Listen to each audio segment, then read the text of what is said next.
Malaking bahagi ng aking pagpapasya last year kung ako'y dapat lumahok o hindi dito sa midterm election ay kayo ang mga manggagawa, ang AGLO at ang Labor Power Movement.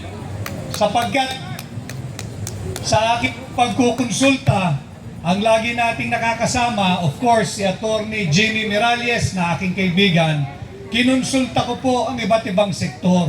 At sinasabi ko nga, parang hindi ko linya ang pagkandidato.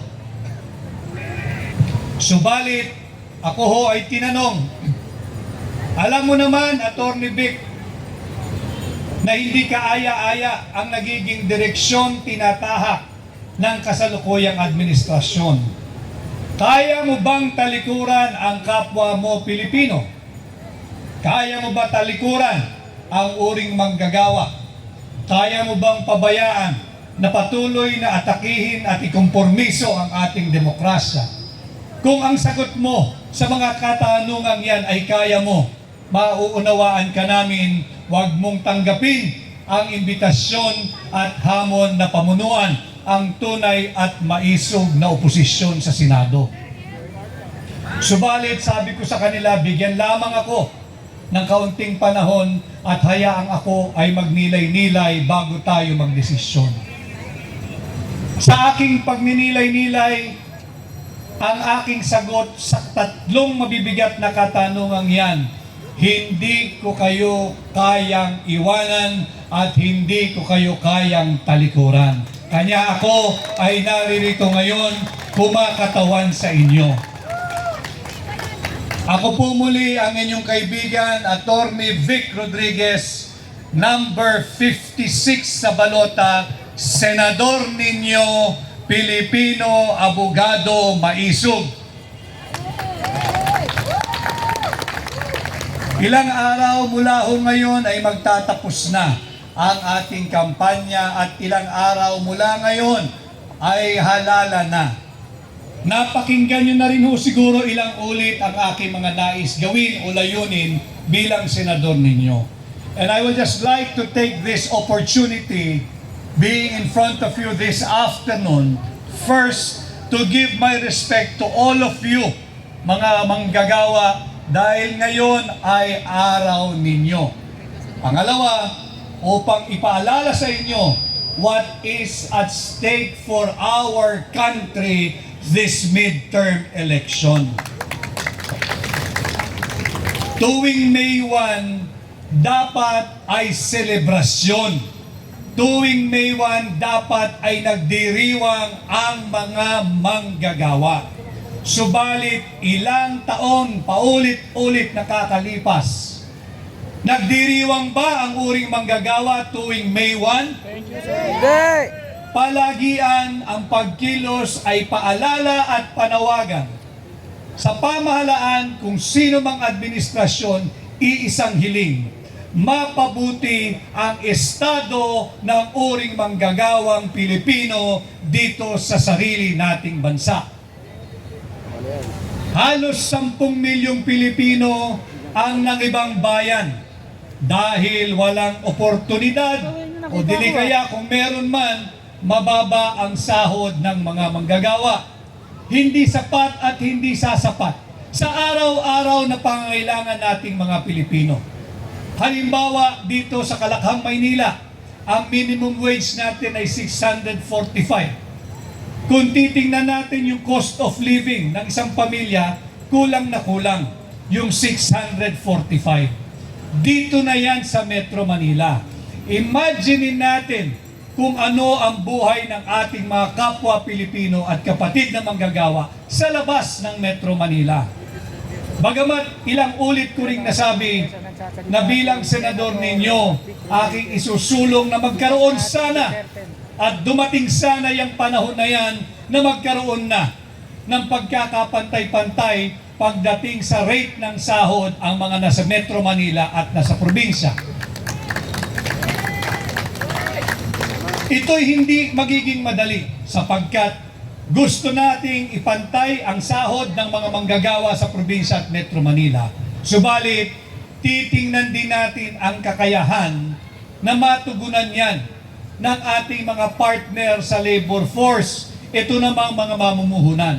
Habang humihingi tayo ng karampatang benepisyo, dagdag sahod, hindi naman natin ninanais na wasakin, sirain at maging lugi ang ating mga partner, yung mga mamumuhunan, sapagkat mawawalan din tayo ng trabaho. Ang dapat natin pagtuunan, patuloy tayong manawagan sa gobyerno, sa administrasyon ni Bongbong Marcos. Tama na ang akap. Tama na ang AYIX. Hindi tugon yung 20 pesos kada kilo ng bigas na available lamang sa Cebu. Inaamag daw. Ang kinakailangan ng Pilipino, hindi akap, hindi AYIX, hindi yung pakitang tao na ibinababa ang presyo ng kilo ng bigas sa 20 pesos dahil lamang panahon ng halalan. Tama! Ang mga Pilipino, tayong lahat, ay may dignidad, may dangal, may respeto sa sarili. Nag-overeat na yan. At hindi tayo for sale. Ang kailangan nating mga Pilipino, ang kailangan ninyong mga manggagawa, proteksyon sa pamahalaan. Ang kinakailangan ng mga Pilipino, Trabaho! hindi manlimos, kung hindi trabaho, Trabaho! oportunidad, negosyo, hanap buhay, proteksyon laban sa kriminalidad, at paglaban ng pamahalaan sa pagbabalik na naman ng droga. Ito ang kailangan natin, hilimos. Hindi tayo nanlilimos sa pamahalaan. Magagaling ang Pilipino. Ang patunay, halos 10 milyong Pilipino ang nagtatrabaho sa labas ng ating bansa. In demand ang ating labor force. Halos 1 milyong Pilipino taon-taon ay nangingibang bayan at nakakapaghanap ng trabaho. Ganon kagagaling ang Pilipino. Kaya hindi natin kinakailangan ang limos sa pamamagitan ng AKAP at AYIX. Ang kailangan natin ay gawing mabuti ang kondisyon ng ating employment at proteksyon ng mga manggagawa. Yan ang kailangan natin. At sana, alam mo ninyo, papalapit na yung halalan. Tayo, nung simula ay kumandidato bilang independent, kasama ko kayo at ang hakbang ng maisog. At habang papalapit ang pagbubukas ng kampanya, tayo po ay naging guest candidate, adopted candidate ng PDP. At ngayon po, ang pakikiusap ko sa inyo, sana ay suportahan po ninyo ang Duterte. Sa May 12, vote straight Duterte! Duterte! Duterte! Duterte! Meron pa naman hong 2 bakante. Nasa kamay nyo na at pag-iisip kung sinong idadagdag ninyo. Nandyan naman si Senador Gary Olivar. Tulungan din natin. Yes! Galing sa uri ng manggagawa. Basta't wag po ninyong kalilimutan ang Duterte. At nandito po yan sa aking suot-suot na t-shirt. Patuloy po tayong binubudol ng administrasyong kasalukuyan. Naghahandog ng 20 pesos kada kilo ng bigas sa Cebu. Ang tanong po natin, magtatatlong taon na kayo sa pwesto, bakit ngayon lang? Bakit ngayong panahon ng halalan? Bakit sa Cebu lang? Sa Cebu lang ba may naghihirap na mga Pilipino? Paano sila? Paano yung mga Pilipinong hindi kayang bumili ng makakaing bigas dito sa Metro Manila at sa buong Luzon? Paano yung mga naghihirap na Pilipino sa Southern Tagalog? Paano yung mga may hirap nating kababayan sa Mindanao? Wala ba silang karapatang magkaroon ng access diyan sa murang bigas na matagal nang ipinangako ng kasalukuyang administrasyon. Shout out sa lima. Atin silang singilin. Ito yung mga usaping panlipunan na dapat maggabay sa inyo sa pagpili natin ng ating mga bagong leader ngayong May 12, 2025. At huwag din ninyong kalilimutan, patuloy nating ipaglaban ang ating kasarinlan, ang ating soberanya. Huwag ninyong kalilimutan, noong March 11, ang kapwa natin Pilipino ipinagkanulo ng sarili niyang gobyerno na ang pangalan ay Rodrigo Roa Duterte at ginawang mistulang alay sa mga naglalaway na banyaga dyan sa ICC. Sariwain natin yan nang sa ganon, pagdating ho ng May 11, day before the election, sariwain ninyo yung kaganapan ng March 11. Sa May 11, hindi po malayo mula ngayon, ay magdadalawang buwan na. Mula nung pinagkait nila sa kapwa natin Pilipino, minsan naging mabuting Pangulo si Pangulong Rodrigo Roa Duterte kung paano linapastangan ang kanyang karapatan bilang Pilipino. Huwag nating pahintulutan ang patuloy na mga panghihimasok ng mga interes ng banyaga o dayuhan sa pamamalakad sa ating bansa. Nanganganib ang ating demokrasya.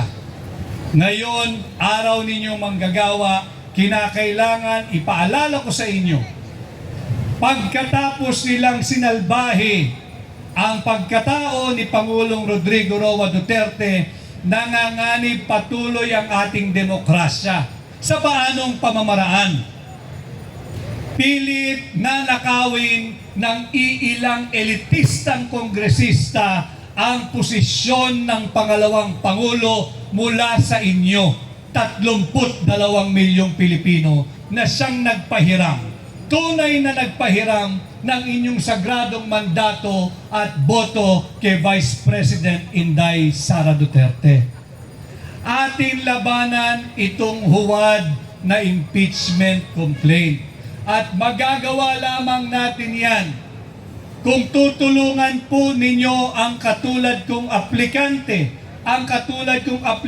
bilang manggagawa ninyo, bilang boses, tinig, tenga at mata ninyo sa Senado kasama ang Duterte.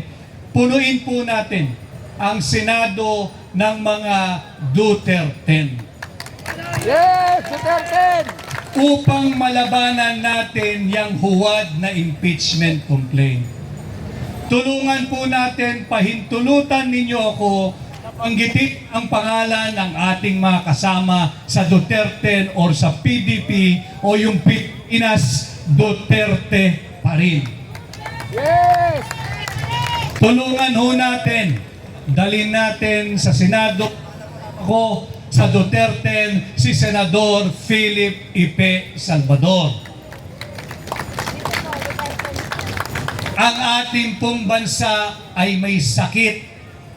Kinakailangan natin ang talino at galing at pagmamahal ng isang totoong doktor, hindi yung nagdudoktor-doktoran na magaling magdoktor sa proseso ng papel sa gobyerno. Dalhin natin ang totoong doktor sapagkat may sakit ang ating bansa. Tulungan natin si Senador Marites Mata. Tulungan din natin. Biktima rin ito ng karahasan na nagmumula sa sarili niyang pamahalaan. Nakita natin na hindi rin irespeto pati ang simbahan. Tulungan natin, dalhin natin sa Senado ang number 53 sa balota, Senador Pastor Apollo C. Quiboloy. At mahalaga, nalalaman nung mga aplikanteng katulad ko, ano ba ang trabaho ng mambabatas. Ang mambabatas hindi dapat busy sa pamimigay ng akap. Correct! ang mangbabatas hindi dapat nakikialam sa pamimigay ng AIX. Tama. Ang mangbabatas hindi parte ng trabaho nila ang magmudmod ng ayuda. Ang mangbabatas hindi dapat pinakikialaman ang pondo ng PhilHealth. Tama. Ang trabaho ng mambabatas ay gumawa ng batas, magbalangkas ng batas, mag-amyenda ng batas. Kanya kinakailangan po dalhin natin ang aking mga kapwa abogado sa Senado na si Attorney Senador Raul Lambino. Yes. Tulungan din natin isa ring abogado, Attorney Senador J.V. Lo. Tulungan din natin, hindi lamang musikero, magaling na musikero, magaling na abogado, dalhin natin sa Senado, Senador Jimmy Bondoc. Yes. At bahagi ng Duterte, matagal na ito season, veteranong mambabatas, magaling na abogado. Panahon na upang i-promote natin mula Kongreso, iangat natin sa Senado si Senador Attorney Dante Marcoleta.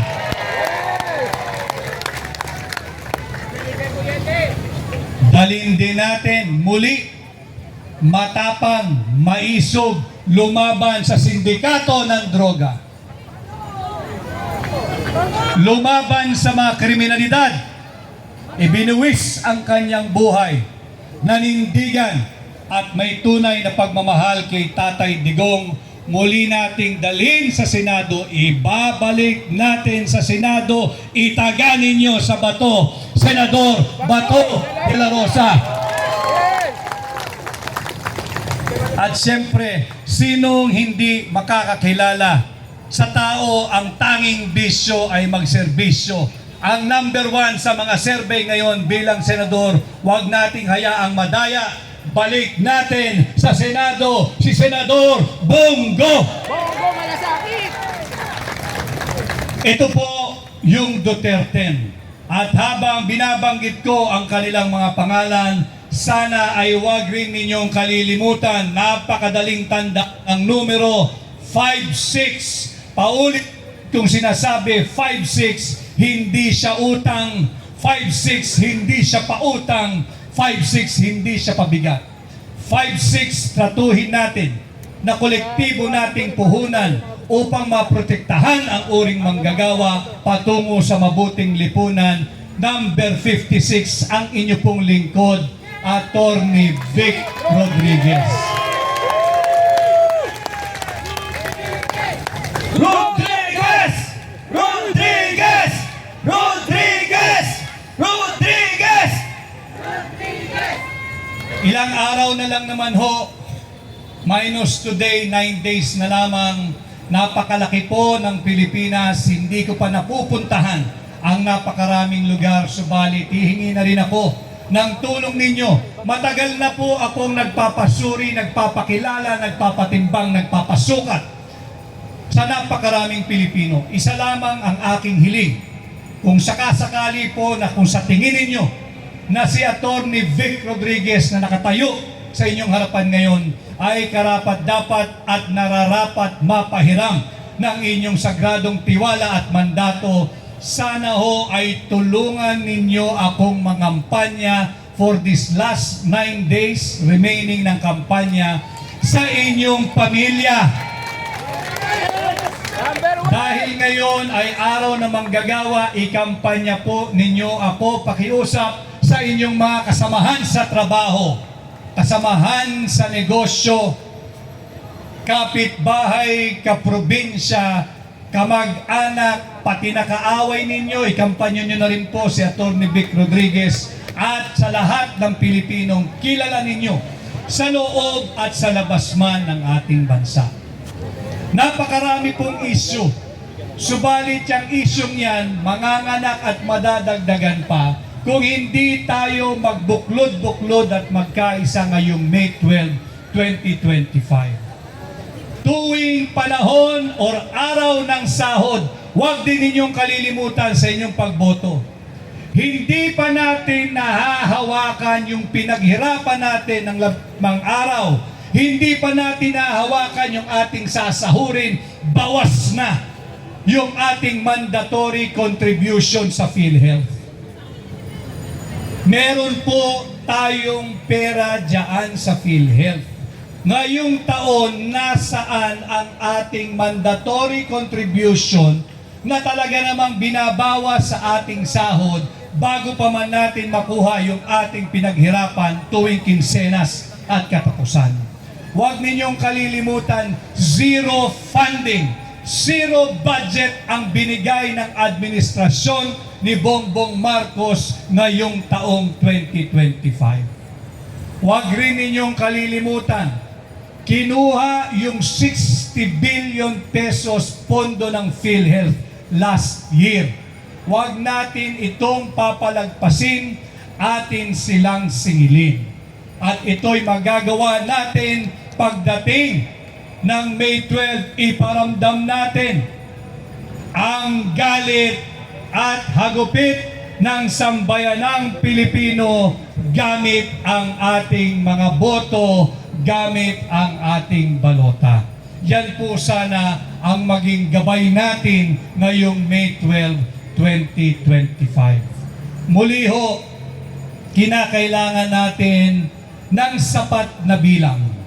Kinakailangan natin ng sapat na numero sa Senado upang mapagtanggol natin ang nanganganib nating demokrasya.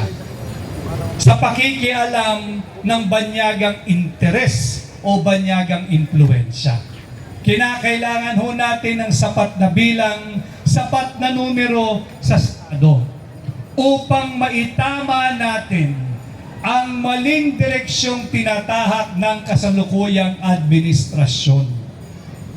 Alam ho ninyo, pag mali ang direksyong tinatahak ng gobyerno ng kasalukuyang administrasyon, hindi po tayo pare-pareho makakaasa na tayo'y makakarating sa ating nais na destinasyon. Subalit may panahon pa. May panahon pa at ito po'y malapit na. Sa May 12, pakitulungan po ninyo. Vote straight Duterte. Duterte! Duterte! Duterte! Duterte! Duterte!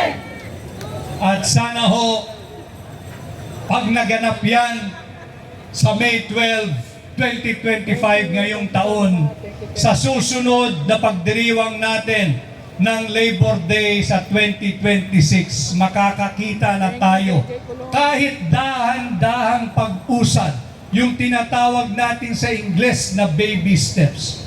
Okay na yun, basta't makikita natin umuusad patungo sa kung paano pa mapabuting higit ang kalagayan ng mga Pilipinong manggagawa nang maiwasan na natin yung halos 1 milyon taon-taon na ating mga kababayan na napipilitan na uobligang lumabas ng bansa, maghanap ng trabaho, nawawasak ang pamilya, nagkakahiwa-hiwalay ang anak sa magulang at ang magulang sa mga anak. Mapabuti natin paunti-unti ang estado at ang kalagayan ng manggagawang Pilipino. Wala naman pong magic o silver bullet o isang magic pill na pag ininom natin, magbabago na lahat at mapapabuti natin ang sistema. Ito'y produkto ng ilang taong pagpapabaya. Subalit, kinakailangan na tayong magbuklod-buklod at sa May 12, ipadama natin, uulit-ulitin ko. Ang kinabukasan ng ating bansa, ang kinabukasan ng pamilya ninyo, ang kinabukasan ng bawat pamilyang Pilipino ay nasa kamay ninyo. Nasa sa inyo kung nais nating mabago at baguhin ang maling direksyong tinatahak ng Marcos administration. Gamitin natin ang tama ang ating karapatang bumoto ngayong May 12, 2025. Muli ho ang aking pakiusap tulungan ninyo, lumabas po kayo, hatakin ninyo ang inyong mga pamilya, ang inyong kapitbahay, bumoto ng maaga sa May 12, 2025 at sa pagboto ninyo, vote straight Duterte. Duterte! Duterte! At muli ho, ngayong hapon, tanggapin ninyo ang aking paggalang, pagrespeto at pagbibigay kilala sa sakripisyo ninyo. Meron na namang usapin sapagkat grabe maglustay ng pondo ang Marcos administration. Binubusog sa AKAP at AIX. Basta't meron pong magbibigay ng AKAP at AIX, ako na ho ang nagpapayo sa inyo. Ako na ho ang nakikiusap sa inyo. Pag may nagbigay ng AKAP, may nagbigay ng AIX, may nagbigay ng ayuda, pakiusap ko, tanggapin ninyo. Dahil yan ay pera ninyo. Pera ng taong bayan yan. Hindi yan pera ng Malacanang. Hindi yan pera ng mga tiwaling politiko. Correct! At sa pagtanggap at pagkuha natin ng mga AKAP at AIX, ayuda o anumang suhol, wag ho kayong tatanggap. Wag ho kayong tatanaw ng utang na loob. Hindi dahil tayo ay mga katulad nilang ingrato, kung hindi dahil mulat na ang ating kaisipan na yan ay pera natin at hindi pera ng mga tiwaling politiko. At sa pagkuha natin ng pera natin sa inyo ng AKAP at AIX, huwag po ninyong isasangla kahit panandalian o dili kaya ibebenta ang inyong dangal, ang inyong dignidad, ang inyong pagkatao, ang inyong boto at kinabukasan ng pamilyang Pilipino. Yan po ang ating maging gabay ngayong May 12, 2025.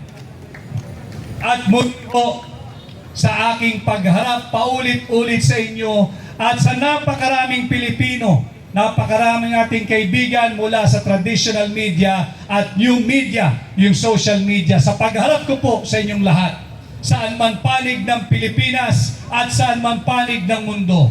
Ulitin ko ho, ako'y kusang loob at malayang nagpapakilala, nagpapasuri, nagpapatimbang, nagpapakilatis. At kung sakasakali po, sa gagamitin ninyong sukatan at batayan, ako'y papasa o pasado at maaari ninyong mapahiram ng inyong sagradong boto at sagradong mandato. Huwag po ninyong kalilimutan number 56 sa balota, Atty. Vic Rodriguez, Pilipino, abogado, maisog, senador ninyo. Maraming salamat at magandang hapon po sa ating lahat. Mabuhay Atty. Vic Rodriguez! Rodriguez! Rodriguez! Rodriguez! Hoy! Tabi na kayong lahat, mga kurak! Nandiyan si Vic Rodriguez! Ikukulong kayong lahat! Rodriguez! Mga kasama, matapang magaling. Napakaganda po ng t-shirt na nasa ating harapan. Rodriguez sa Senado. Meron po tayo t-shirt dito. Pamamahagi po natin. Meron man isang tao na gusto ko sa Senado. Bago po tayo magpatuloy at magsalita ang ating ibang mga panauhin. At mahusay, magaling, wala nang iba, si Vic Rodriguez. Bigyan po natin ang pag-Senado. Meron po tayong ano muna, mag-introduction muna tayo. Ay, yung speaker po, yung speaker doon lang po, doon na lang po, doon na lang, doon, nandun po, yung namimigay. Ay, doon kayo mamigay, Ano oh. ako sa US visa? Doon. Doon na lang. Dati namin eh. Wait, hindi ako nag-block ko. Sandali, may tanong ako sa mga humingi ng t-shirt. Sino ba ipaboto nyo? Sabay-sabay, go! Datan! Lakasan nyo pa! At ngayon, habang hinihintay po natin ang iba nating susunod na magsasalita, tinatawagan ko po ng pansin ang ating panauhin ngayon upang bigyan po tayo ng isang awitin. Palakpakan po natin si Sir Marlon Michel. Palakpakan po natin.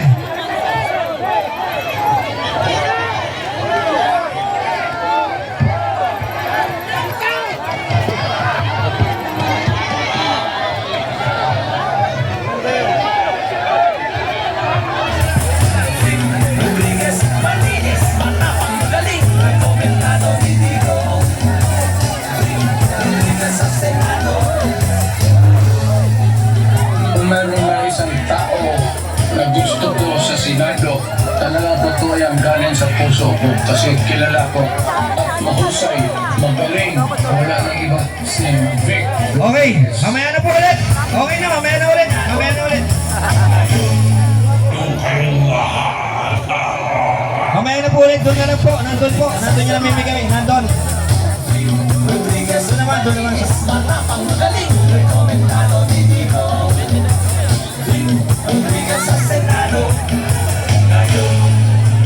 Kung meron man isang tao, Okay, si Sir Norman, nasa na po? talagang bato Sir Norman. sa puso ko kasi kilala ko at mahusay, magaling.